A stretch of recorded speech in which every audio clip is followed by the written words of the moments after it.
Good morning, all students. Write your name and roll number in the chat box.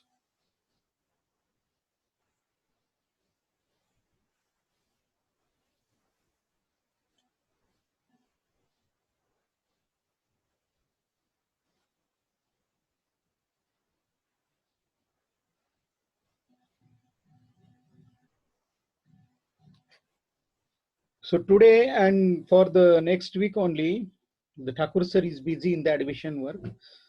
So whatever the geography lectures are there, I will conduct the geography lectures also and the chemistry lectures as it is. So for that purpose, I cancelled the extra lectures on Saturday and Sunday, because already 4 lectures extra we will conduct. So this is the important notice for all. Please give message to the other students also. Yesterday I have given the notice on WhatsApp, but I think many students didn't reply. So I want to give the clarification of the notice again. So I think all the students are preparing at their home. The chapters completed, I want to repeat again, whatever the chapters we are completed. The organic chemistry part, which is a very important part in the textbook, it is already completed, and most of the students feel this organic part is very difficult, but don't worry about the organic chemistry part. It is very easy, because for the board exam only the repeated questions are asked. Many times the same questions are asked.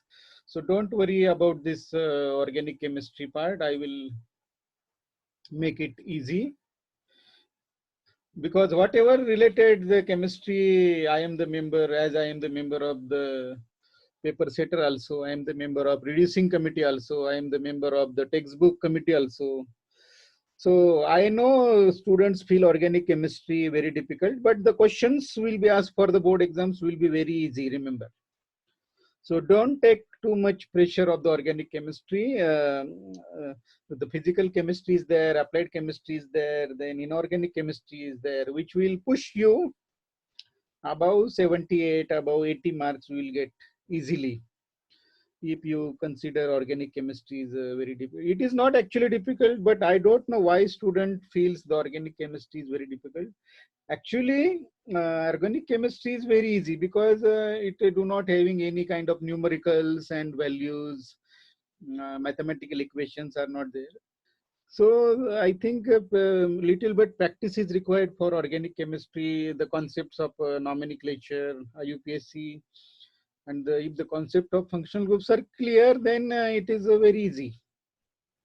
So those students feel organic is very difficult, sir, we didn't understand the mechanism. Actually, see, the mechanism, no any mechanism will be asked for the board exam.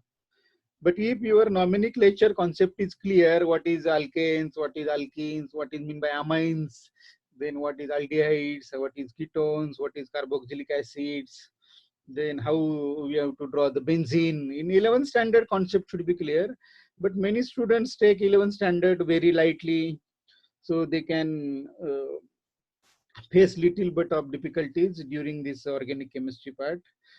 So you must know the basic concept should be clear. What is ortho position, meta position, para position, then how the resonance takes place, what is inductive effect.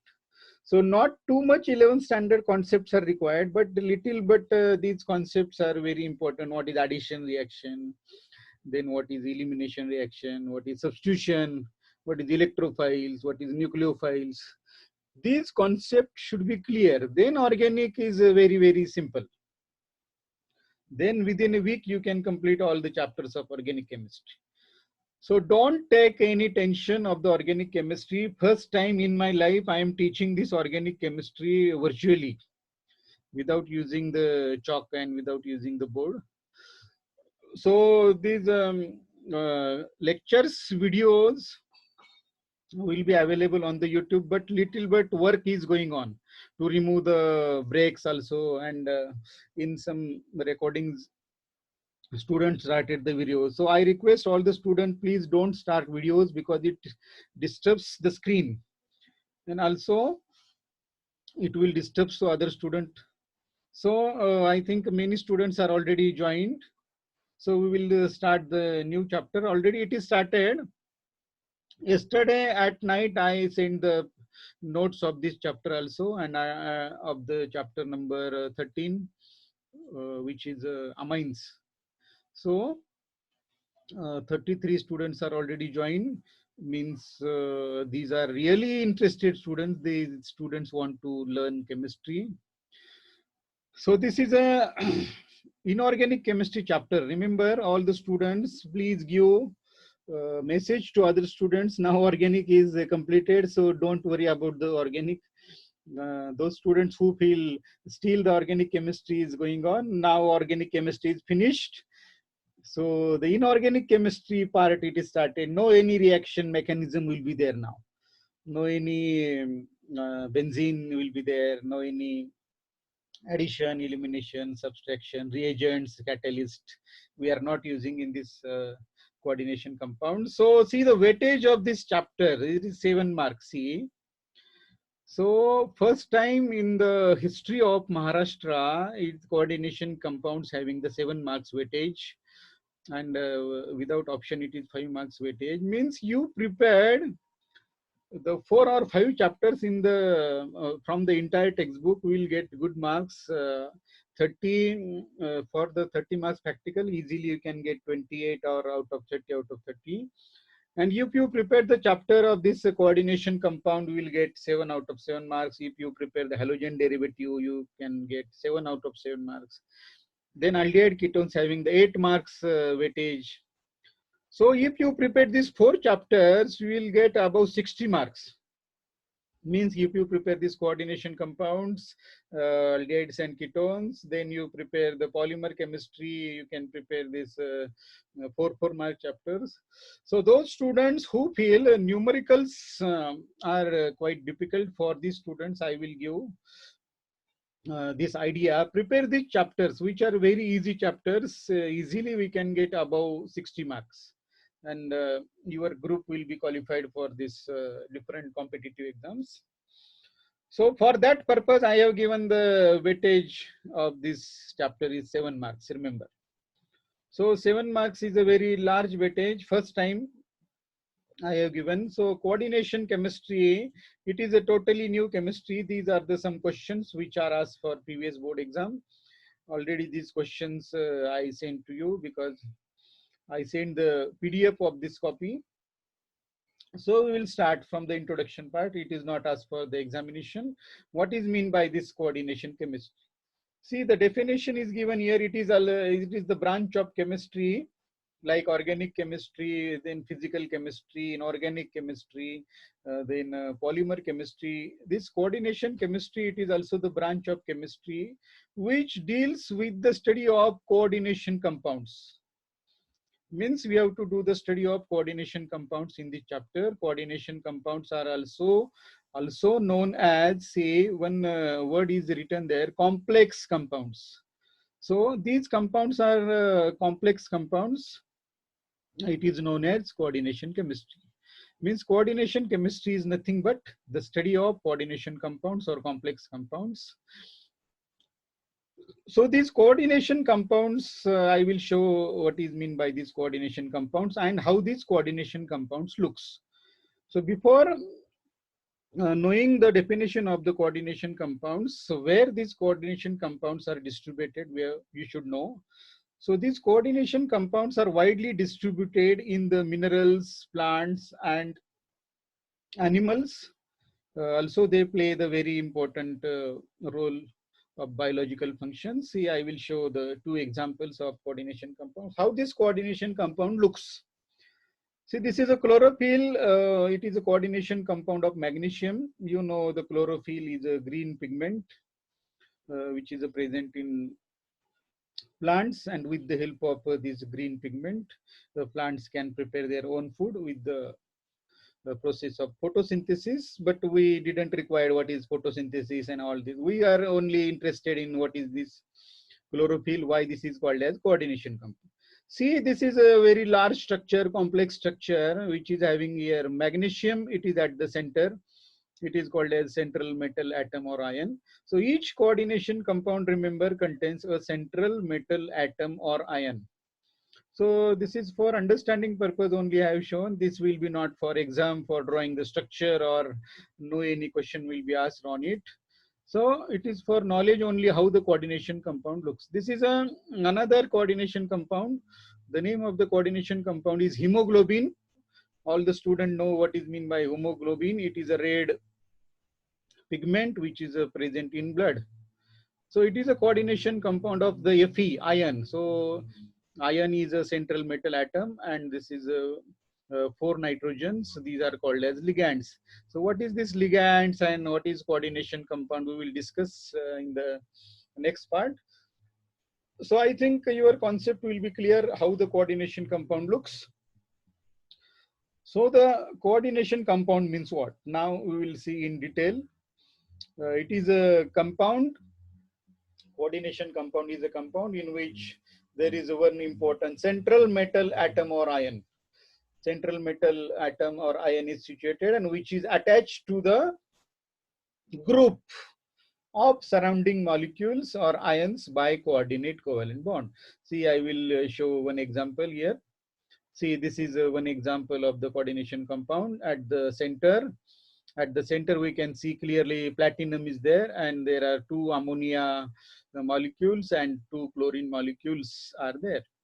So this is a very important example. It is called as cisplatin. It is a chemotherapy drug. The name of this coordination compound is cisplatin. It is a chemotherapy drug which is used for the treatment of cancer. It is having the platinum at the center metal atom or ion, and NH3C, two NH3 ligands are there. So what is ligand? I will explain in the next slide. So these are the groups. Because we don't know what is mean by ligand, so we will call these central metal atom. It is attached to two NH3 molecules and two chlorine molecules here. So such type of compound is called as coordination compound. See, one square bracket is shown. What is the meaning of square bracket? We will discuss later. So all the coordination compounds are formed with this interaction. Lewis acid-base interaction. In the chapter amines, we already learn what is meant by Lewis acid and what is meant by Lewis base. Still, once again, I will repeat what is meant by Lewis acid and Lewis base. First, I will explain Lewis base because in the chapter amines are having basic in nature due to this Lewis base. Because electron pair donors are called as Lewis bases and electron pair acceptors are called as Lewis acids. So each and every coordination compound in the world or in the universe, these are made up with this Lewis acid base interaction. This Lewis acid base interaction is nothing but the ligands. The ligands donate the lone pair of electrons. That's why these are called as Lewis bases. See, in this example, once again, I will explain. These 1, 2, 3, 4. There are four groups which donates their lone pairs to the central metal atom or central metal ion. So these groups are called as Lewis bases. Lewis bases because these groups will donate the electron pair to the central metal atom. They donate the electron pair means they having the electron pairs. So these groups which are attached to the central metal atom, these having the at least one lone pair of electron is there. And this central metal atom or central metal ion acts as a Lewis acid because it accepts the electron pair from the groups. So the groups are called as Lewis bases and the central metal atom or central metal ion is called as Lewis acid. So in each and every coordination compound, such type of interaction is there. So in this explanation, same explanation I have given. What is the I explained. Just in these two words, last two lines indicates clearly, ligands are electron pair donors. What is ligands? I will explain in the next slide. But ligands are, these are the groups which are attached to the central metal atom. These are called as ligands, remember. So the ligands are electron pair donors, acts as Lewis bases. And the central metal atom or central metal ion, it is a electron pair acceptor. That's why it is called as Lewis acid. So Coordination compound having the Lewis acid base interaction means electron donation and electron acceptance process is always there. Now I am coming to ligands. Now the question will be asked from this ligands for 1 mark. Define ligand. Many times this question is asked for board exam. What is mean by ligand? So remember, we have to remember the definition of this word ligands. So in the previous slides also, I 2 times this word is introduced. What is ligand? So the definition is given here. The ligands are nothing but these are the groups, or these are the molecules, or these are the ions that surround the central metal atom or ion. Whatever the groups we can see surrounded by the central metal atom or ion, these are called as ligands or donor groups. These are called as also donor groups because these donates electron pair to the central metal atom. That's why these are called as donor groups, ligands or donor groups. For example, see, once again I will give one example here. Cisplatin. Again the same example is given here. It is the platinum is a central metal atom or ion. This NH3 is a 3. 2 ammonia molecules, these are also ligands, and 2 chlorine molecules, these are ligands because they can, both the ligands, ammonia is also ligand, the chlorine is also ligand, both donates the electron pair to the central metal atom. So these 2 ammonia molecules and 2 chlorine ions are called as ligands.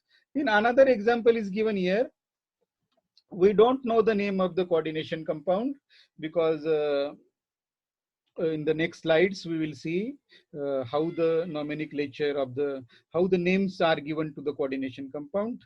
But one complex is given here which is having it is the potassium ferrocyanide actually, which are using in the laboratory for the inorganic qualitative analysis. We are using this complex. So it is just we don't know the name of this coordination compound. We can give the name K4FeCN6. K4, it is a 4 potassium ions are there, Fe and CN6. In this, we are interested on ligands. We are interested now in only in ligands. 6 cyanide ions are called as ligands. See, this 6 indicates the number of ligands. So 6 cyanide ligands are bonded to the Fe. So I think the concept of ligands will be clear from these 2 examples. Ligands are nothing but these are the donor groups, or these are also called as electron pair donors, which are bonded to the central metal atom in the coordination compound. Now, each ligand contains ligand donor atoms. See, each ligand contains donor atoms means they having the lone pair of electrons. That is called as ligand donor atoms. So these each and every ligand contains donor atoms. The atoms of the ligands, these are attached to the metal, are called as ligand donor atoms. We will see again example of this cisplatin. In this cisplatin, there is a nitrogen. See, the nitrogen having the electron pair, that's why it is a ligand donor atom. This chlorine having the lone pair of electron. So this nitrogen and chlorine are called as ligand donor atoms. They donate the electron pair to the central metal atom. So the types of ligands, I'm coming to the types of ligands. So types of ligands, these are classified as monodentate ligand and polydentate ligands, depending upon the number of donor groups they have. If the ligands having only one donor groups, it is called as monodentate ligand. Monodentate ligand, see, mono means single and dentate means donor groups. Monodentate ligands, these ligands having the one donor groups. See one example I have given here. A monodentate ligand is the one where a single ligand donor atom is there, which is having single ligand donor atom, means the ligand contains only one donor atom, which, and what is the duty of this donor atom? Which donates the lone pair of electron to the central metal atom, and then the coordinate bond is formed. If the ligand and the ligand contains ligand donor atom, अगर इसने lone pair of electron donate नहीं किया तो coordinate bond will not be form, remember. So monodentate ligand contains single ligand donor atom. Then the bidentate ligand contains two ligand donor atoms. Then the tridentate ligand contains three ligand donor atoms. The tetradentate ligand contains four ligand donor atoms, like this, so on. So that's why the classification is given here, monodentate and polydentate ligands. So monodentate means one single ligand donor atom is present, and polydentate again it is classified as bidentate, tridentate, then tetradentate, then pentadentate, then hexadentate. Depending upon the number of ligand donor atoms, these ligands are classified. So we are discussing about the monodentate ligands now, and the concept is already clear. Monodentate ligand means this contains single ligand donor atoms. Only one. See, some examples are given here. The ligands Cl minus, OH minus, and Cn minus, which is attached to the metal. They are having the electron pair on chlorine also. They are having electron pair on oxygen also. They can having the electron pair on nitrogen also. So these are the monodentate ligands because they having the single donor ligand donor atom. Ligand donor atom means those atoms contains lower pair of electrons. These are called as donor atoms. So in case of ammonia molecule, only one nitrogen is there, which is a ligand donor atom. These oxygen having lone pairs, then carbon having lone pairs, and nitrogen having lone pairs. So these are the monodentate ligands, remember.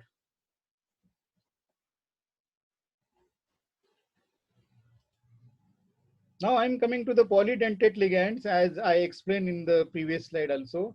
Polydentate ligands are again classified depending upon the number of donor groups.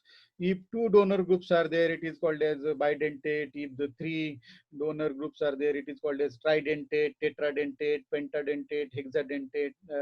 Then it will be increasing as the number of donor groups are there. So we will take the one example of bidentate ligand and tridentate ligand. So ethylene diamine, see, ethylene diamine, in which I will show the structure. See, this is the structure of ethylene diamine, which is having the two ammonia molecules are there.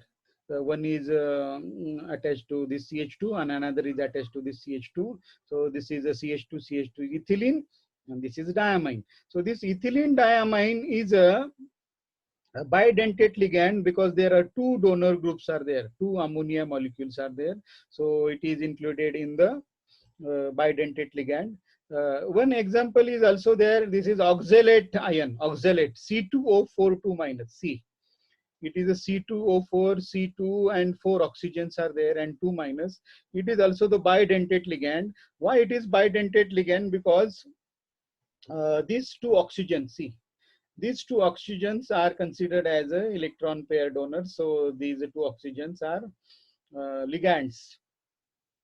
These two oxygens are ligands. That's why it is included in bidentate ligand, because two donor groups are there. In this also there are two donor groups. So bidentate, two donor groups. Monodentate, one donor group. Tridentate, three donor groups. So this is a ethylene diamine tetraacetate. This is very important for the board exam, remember, and spelling is also important. See the spelling, it is a single large word, ethylene diamine tetraacetate. See, ethylene diamine tetraacetate, it is a single word. So it is the short form is made EDTA. E stands for ethylene, D stands for diamine, and T for tetra, and A for acetate. So EDTA is a, see the structure of EDTA and then tell me it is a monodentate or bidentate or tridentate or tetradentate or pentadentate or hexadentate. See, this structure will be not asked for exam, remember. Don't worry about these structures. No any structure will be asked for your exam, but they can ask the whether it is monodentate or whether it is bidentate. Classify the ligands. They will give 4 or 5 ligands and they will ask the question, classify the given ligands as monodentate, bidentate, tridentate. So this question may be asked for 2 marks. So we are discussing about this ethylene diamine tetraacetate. See clearly 2 ammonias are there. So it is 1, 2 donor groups we have to first identify. So this is the 2 ammonias, 2, then 1, 2, 3, 4 oxygens are there. See. So it is 4 oxygen and 2 ammonia. So there are 6 donor groups are there. 4 oxygens can 4 oxygens can give their lone pairs to the central metal atom. These 2 ammonia can be give their lone pairs to the central metal atom. So remember there are 6 donor groups. Out of these 6, 1, 2, 3, 4 oxygens are there and 2 ammonias are there. So total it is a hexadentate ligand. So it is clear cut. It is written here. It is hexadentate ligand. Hexadentate means 6 donor groups are there. That's why it is called as hexadentate. Here in this table I have given some examples. Monodentate, see water and ammonia. Oxygen is a donor group here, nitrogen is donor group. Then bidentate, I have given the 3 example of bidentate. Ethylene diamine, so ethylene diamine, see 2 nitrogens are donor groups. Then oxylato, 2 oxygens are donor group. Then DMG, this dimethyl glyoxymato, again there are these 2 nitrogens are the donor groups. This chart is not shown in your textbook. I have taken from the other textbook. So this is a tridentate ligand. You know, tridentate ligand means 3 donor groups are there. We can see clearly here, nitrogen, nitrogen, nitrogen. These are structures will not ask for exam, but you should know. Ethylene triamine means how many donor groups are there. If you don't know the donor groups, we cannot classify the ligands as monodentate, bidentate. So you must know how many donor groups are there. So clearly from the triamine, this tri word indicates there are 3 donor groups. 3 amines are there, means 3 donor groups are there. Then this is the tetraamine. See, with this word tetraamine, we can clearly get idea. There are 4 ammonias are there, 1, 2, 4, 1, 2, 3, 4. So 4 donor groups are there. So it is included in the tetradentate again. Then hexadentate, already now I explained. This is a hexa means 6 donor groups are there. 4 oxygens and 2, see here, 1, 2, 3, 4 oxygens are there, and the 2 nitrogens are there. So the for the classification purpose, these ligands and classification is a very important part I have completed. Now don't confusion between ligands and types of ligands. Now I am coming to the one part of the ligand is remaining, ambidentate ligand. First we consider the monodentate ligand, which is having 1 donor group. Then polydentate ligands means more than 1 donor groups are there. In ambidentate ligand, see actually ligand having the 2 donor groups. One ligand contain the 2 donor groups but when the bond is formed, out of these 2 donor groups, 1 donor group will give the lone pair of electrons to the central metal atom. See the example first, then we'll understand what is meant by these ambidentate ligands. See, this is NO2 minus group. So what is the one specific speciality of this NO2 group? I will explain. In this nitrogen and oxygen. This nitrogen, oxygen, these can donate. They both are having the lone pair of electrons. Nitrogen is also having the lone pair of electron. Oxygen is also having the lone pair electrons. This nitrogen can give the lone pair of electron to the metal atom, and oxygen can be give the lone pair of electron to the non-atom. So when the bond is formed or when the complex is formed, either out of these 2, nitrogen and oxygen, only one can give the lone pair of electron to the metal. So there are 2 possibilities, MONO. MONO means this is a M stands for metal and O stands for oxygen, means oxygen can give the lone pair of electrons. So oxygen is linked together. So such type of one possibility is there, or another possibility is MnO2, in which nitrogen have given the lone pair. So this NO2 is called as a ambidentate ligand because it contains the two donor groups or two donor atoms, and only one it is used at the time of bonding. So this same type of example I have elaborated here. This is in case of this MNO, nitrogen have given the lone pair, and MO, oxygen have given the lone pair. So for the board examination, they can ask, write any two examples of ambidentate ligand or define ambidentate ligand. So ambidentate ligand means why it is called as ambidentate, because both the groups can form the bond with the metal. That's why it is called as ambidentate ligand. Another example is SCN. In this SCN, this sulfur and nitrogen having the capacity to form the bond with the central metal atom. This sulfur is also having the lone pair of electron. This nitrogen is also having the lone pair of electron. Sulfur can give, if sulfur donated the lone pair electron, this such type of bonding will be formed. See, SCN bonding will be formed, and if the nitrogen is able to give the lone pair of electron, this bonding will be formed. NCS in this nitrogen given the lone pair and the bond is formed, and MSCN in which sulfur is given the lone pair of electron and this bond will be formed. So these are the two very important examples, remember. So ligands, and then the types of ligands, what is meant by ambidentate ligand, monodentate. So the ligand part is completed here, and then the next part is the terms used in coordination chemistry. Now remember, all these questions will be asked for 1 mark. In this coordination chemistry, as it is a totally new for the 12th standard students, so no any difficult questions are asked from this chapter. All the questions are asked 1 mark, 2 mark, no any 3 marks question will be asked, remember, don't worry. So all the questions will be 1 mark or 2 mark, and the combination of 2 plus 1 will be there, because we have to make the total 7. So 7, as it is a odd number, so the combination will be there. 2 plus 1 combination will be there. So these are the terms which are used in coordination chemistry. Without understanding these terms, we can't proceed. So coordination sphere. What is meant by coordination sphere? I will explain in the first example, cisplatin. We see in the first coordination compound there.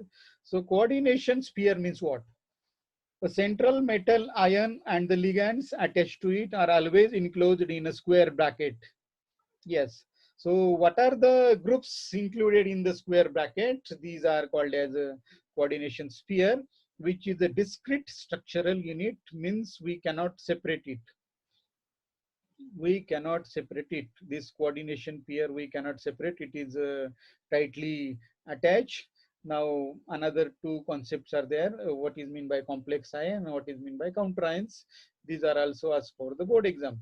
First, I will explain what is meant by this complex ion. So, complex ion means whatever the charge present on this coordination sphere. If there is any charge is present, it is called as complex ion. It may be positive charge or it may be negatively charged. So if the charge is present on the coordination sphere, meant outside the square bracket, if the charge is there, I will explain with examples, don't worry. So what is mean by this complex ion? Complex ion, it may be positively charged or it may be negatively charged. So what is the definition? When the coordination sphere, which is bonded to the central metal atom and surrounded by the ligands together, they carry a net charge. So the net charge, if there is a net charge, it is called as a complex ion. If there is no any net charge, it is called as coordination sphere, remember. Means coordination sphere, if is having the charge, it is called as a complex ion, remember. And the ionizable groups. Now the ionizable means these are ionized in the water or any solvent. If this is dissolved, the ionizable groups shown outside the square bracket are called as counter ions. So all these concepts will be clear with this example. See, one example is shown with the help of one diagram before this example. Another example is given here.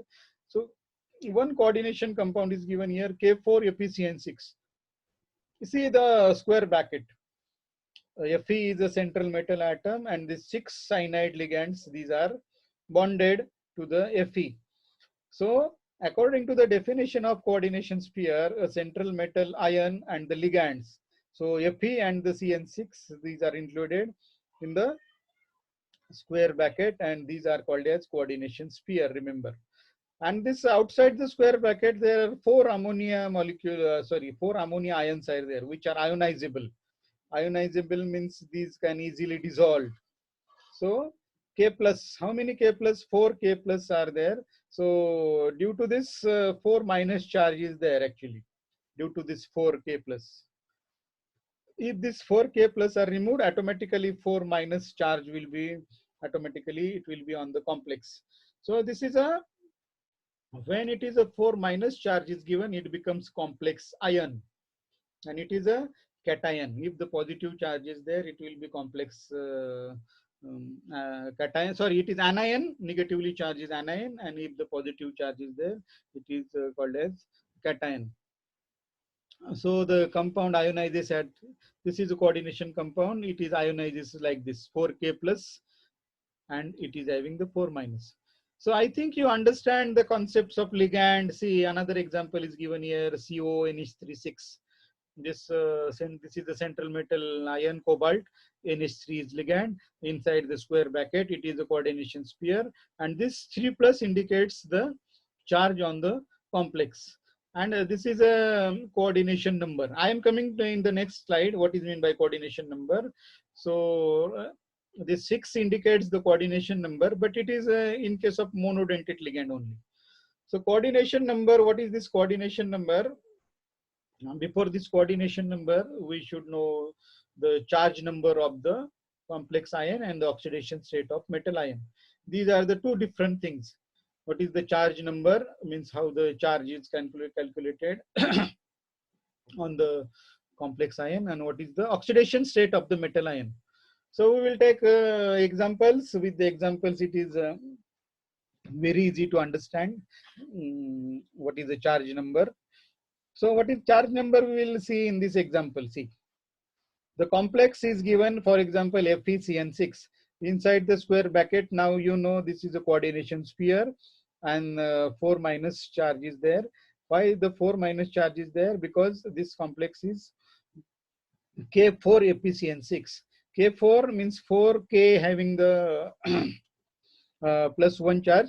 That's why the 4 minus charge is already there. It is the complex FeCN6 4 minus has charge number -4.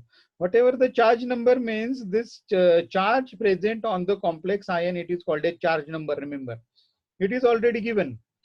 It is already given at the time of board exam, so don't worry. And we can easily calculate the charge number also with the counter ions. If there are 3 counter ions, the charge number will be here will be 3 minus.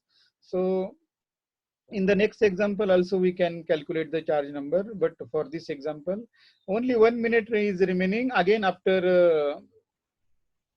the break of 30 minutes, we will again start at 11:10. So again the chemistry lecture is there. So I will stop here. In the next lecture at 11:10 again we will be coming back, and we will see the next part.